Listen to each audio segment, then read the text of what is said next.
Well, former President John Mahama has disagreed with the judgment of the Supreme Court that he failed to prove his case, that he deserved a rerun of the 2020 election between himself and the MPP's Nana Akufo-Addo. Reacting to the judgment hours after the verdict, he, however, acknowledged that he will be bound by it.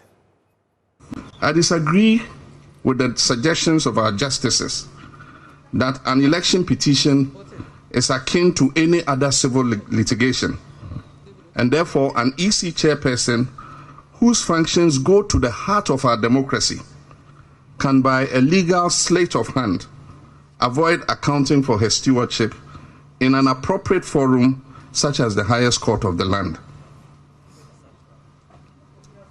Our legal team, led by Mr. Chachuchikata, put together our case in a clear manner, which left no one in doubt about the issues that were at stake. Apart from seeking to ensure compliance with the Constitution and for the true choice of the people of Ghana to be respected, the petition sought to provide opportunity for transparency and accountability in the management of our electoral process.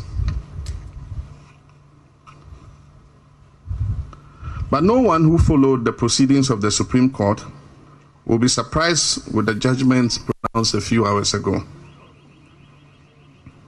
Much as I'm aware that we are legally bound by the decision of the highest court of the land, the Supreme Court of Ghana, I disagree with the process of the trial and the ruling of the court.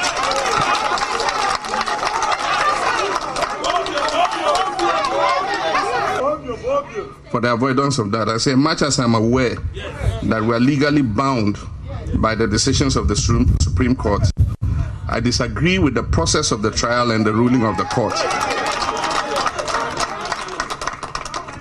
Ladies and gentlemen, our 1992 Constitution says very directly in Article 125, Section 1, that justice emanates from the people and shall be administered in the name of the Republic by the judiciary, which shall be independent and subject only to this Constitution.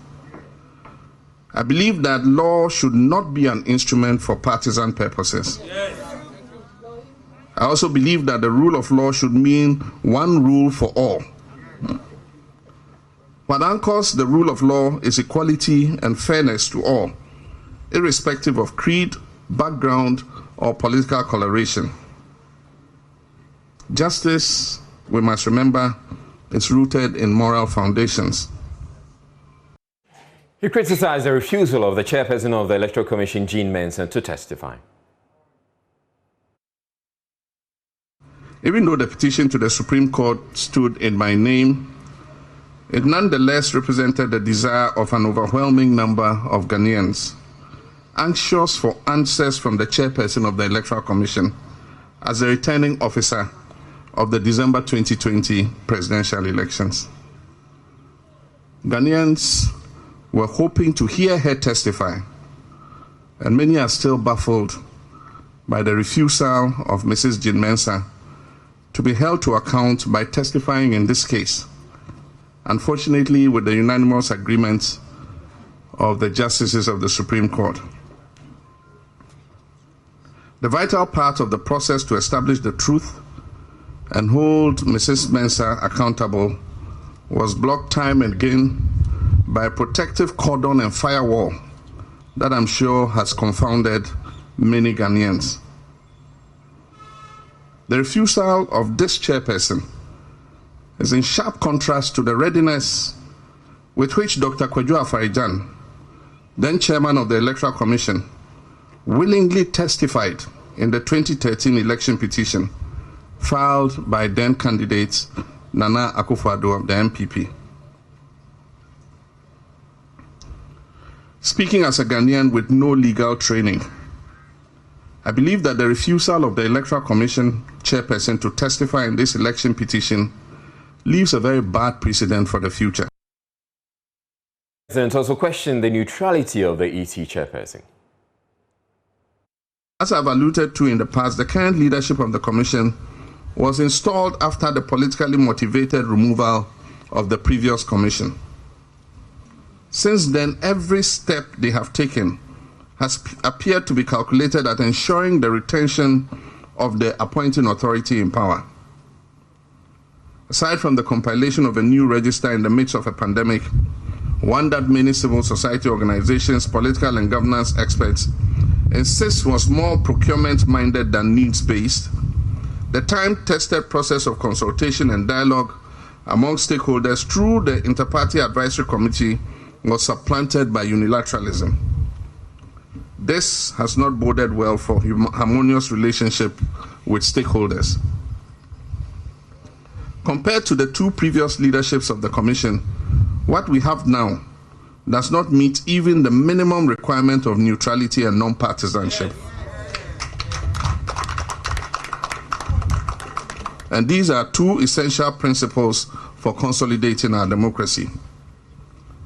Today, the much touted independence of our Electoral Commission exists only in name. This should give all Ghanaians cause for worry. Today, we still have, as a member of the Commission, somebody who publicly stated that the political party which I led into the December 2020 elections is an existential threat to Ghana's democracy. Mr. Mahama criticized the conduct of the 2020 election, and what he says was the use of the security agencies to intimidate voters. It can easily fit into the worst forms of electoral trickery ever witnessed in our nation's history. Despite the shenanigans employed by the conspirators in this issue, it is abundantly clear that the rights of the people of South to vote was intentionally violated as part of a move to ensure the predetermined election outcome of a particular parliamentary constituency. This represents unparalleled abuse of power by both the government and its handmaiden, the Electoral Commission, to influence the outcome of the parliamentary election in that constituency. It is even more staggering that no one has stepped forward to take responsibility for this unjustifiable action, nor indicated any clear remedy for the harm that has been caused the good people of Sao. We cannot, as a people, countenance this kind of gerrymandering and chicanery in our politics. We must with one accord demand immediate resolution of the impasse in the Sao area and take urgent steps to afford the people their right to vote and be represented in Ghana's parliament. My brothers and sisters, we entered the 2020 elections against an incumbent that was determined to abuse power and misuse state resources and institutions to achieve an electoral victory. The run-up to the election and some of the process involved were characterized by intimidation and harassment from state security agents and others loyal to the current regime. Selective deployment of the military was used as a tool to instill fear in some of our citizens to dissuade them from taking part in the voter registration exercise and other processes of the elections.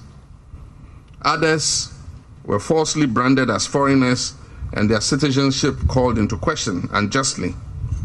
An abhorrent nation-wrecking prejudice which has been directed especially against certain ethnic groups of this country and has continued till date and has only recently been visited crudely on our Auditor General, Daniel Yao Domele.